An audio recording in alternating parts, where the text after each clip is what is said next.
जब भी आपकी कोई लिवरेज्ड पोजीशन आपके अगेंस्ट जाती है और आपके अकाउंट में जो पैसा होता है कम पड़ जाता है, तो आपका ब्रोकर आपको मार्जिन कॉल करता है। इस सिचुएशन को मार्जिन शॉर्टफॉल कहते हैं। तो ये मार्जिन शॉर्टफॉल क्या होता है, इस केस में ब्रोकर क्या कर सकता है और हमें क्या करना चाहिए, यही आज के वीडियो में हम समझने की कोशिश करते हैं। सबसे पहली बात, मार्जिन कॉल क्या होती है। देखिए, सपोज आपने 45,000 रुपए के ऊपर बैंक निफ्टी का फ्यूचर आपने परचेज कर लिया। क्योंकि डेरिवेटिव पोजीशन है तो डेली का डेली M2M आता है, मार्क टू मार्केट आता है, यानी लॉस प्रॉफिट डेली की क्लोजिंग के अकॉर्डिंग एडजस्ट होता है। अब 45,000 से फर्ज कीजिए वो बैंक निफ्टी जो है वो 44,000 आ गई। बैंक निफ्टी का जो एक लॉट का मार्जिन है, एक्सचेंज का रिक्वायर्ड मार्जिन है, वो 1 लाख रुपया है। 15 का लॉट साइज है, तो अब बैंक निफ्टी 15,000 रुपए के लॉस के ऊपर है। तो ये लॉस आपको ब्रोकर को और जमा कराना होता है। लेकिन अगर आपके खाते में 1 लाख रुपया ही है तो आपका जो एक्सचेंज की रिक्वायरमेंट थी 1 लाख, तो आपको मार्जिन मेंटेन करना है। उसके अलावा 15,000 रुपया का और जो आपको M2 आया वो भी देना है। तो ये केस के अंदर आपको मार्जिन शॉर्टफॉल आता है। इसीलिए ब्रोकर आपको मार्जिन कॉल करता है। मार्जिन कॉल मतलब आपका मार्जिन कम हो गया, आपको और मार्जिन जमा कराना है। तो आज हम बात करेंगे कि क्यों ब्रोकर को मार्जिन कॉल हमें नहीं भरना चाहिए और हमारी पोजीशन से हमें एग्जिट कर लेना चाहिए। लेकिन जनरली क्या होता है, ट्रेडिंग एक साइकोलॉजिकल गेम है। इसीलिए जब भी मार्जिन कॉल आती है तो हम ये समझते हैं कि हमारे को अगर हम मार्जिन कॉल नहीं भरेंगे तो ब्रोकर हमारा सौदा स्क्वायर ऑफ कर देगा, हमारे को एक्सचेंज की पेनल्टी आएगी, इसलिए हम पेमेंट कर देते हैं। लेकिन मैं आपको बताता हूं क्यों हमारे को मार्जिन कॉल पूरी नहीं करनी चाहिए, यानी पैसा और जमा नहीं कराना चाहिए, उसके बजाय कि हमें वो पोजीशन एग्जिट कर लेनी चाहिए। तो सबसे पहला कारण है क्योंकि हमने जो एक व्यू बनाया था पोजीशन के ऊपर, वो पोजीशन के ऊपर जो व्यू है वो रॉन्ग हो गया है। क्योंकि नॉर्मली जो मार्जिन कॉल आती है वो कैरी फॉरवर्ड कॉल्स में आती है, इंट्राडे में नहीं आती। और कैरी फॉरवर्ड का मतलब ये हुआ कि हम वहां पे स्टॉप लॉस प्लेस नहीं कर सकते। इसी वजह से हमने जो एक ब्रॉडर सेंस लिया था डायरेक्शन का, वो डायरेक्शन का सेंस हमारी पोजीशन के अगेंस्ट हो गया, इसलिए हमारे को मार्जिन कॉल आती है। टाइम वाइज रिस्क मैनेजमेंट के हिसाब से हमें हमारी पोजीशन एग्जिट करके दोबारा उसके ऊपर व्यू लेना चाहिए। अगर हम ऐसा नहीं करेंगे तो हम हमारी पोजीशन के लिए बायस्ड हो जाएंगे। दूसरी इंपॉर्टेंट बात कि जब भी हम एक बार मार्जिन कॉल का पैसा भर देते हैं, मतलब पहली बार ब्रोकर ने पैसा मांगा 45,000 से, जब 44,000 बैंक निफ्टी आई तो हमारे को लगा 15,000 रुपया हमको देना है, तो हम दे देते हैं। होता क्या है कि जब हम एक बार पैसा भर देते तो हमारा ध्यान उस पोजीशन के लिए बायस्ड हो जाता है और हम सोचते हैं कि हमने इतना तो पैसा भर दिया। जब इतना पैसा भर दिया तो अब तो रिकवरी आने ही वाली है। इस प्रकार जब हम अगली बार फिर हम मार्जिन कॉल भरते जाते हैं, हम उस दुष्चक्र में फंस जाते हैं। हम निकल नहीं सकते कि या तो गलती से अगर बाजार ही वापस घूम जाए तो बात अलग है, लेकिन हम खुद से वो पोजीशन काट नहीं सकते।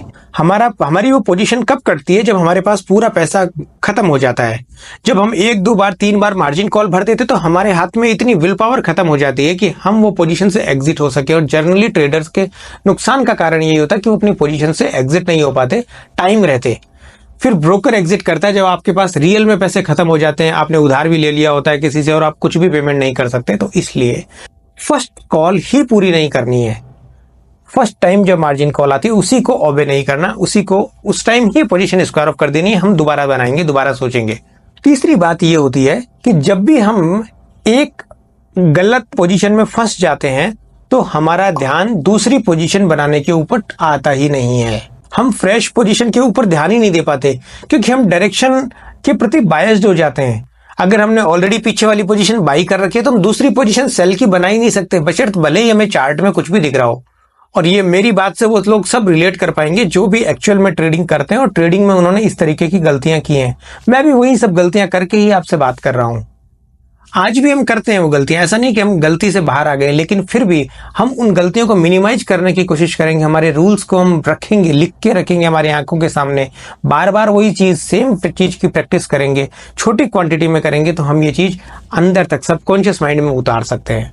चौथी और सबसे इंपॉर्टेंट बात ये होती है कि आप बाजार में एक गलती करेंगे और आप अपना ट्रेडिंग कैरियर खत्म कर सकते हैं। सिर्फ एक गलती पर्याप्त होती है आपके ट्रेडिंग कैरियर को बर्बाद करने के लिए। आप पिछले 5 साल से अगर प्रॉफिट कर रहे हैं और अगर आपने गलती से एक ट्रेड ऐसी रख ली जो कि लूजिंग ट्रेड है, तो वो कंटिन्यूअसली बढ़ती इतना M2M दे देगी क्योंकि हम उसको काटेंगे नहीं।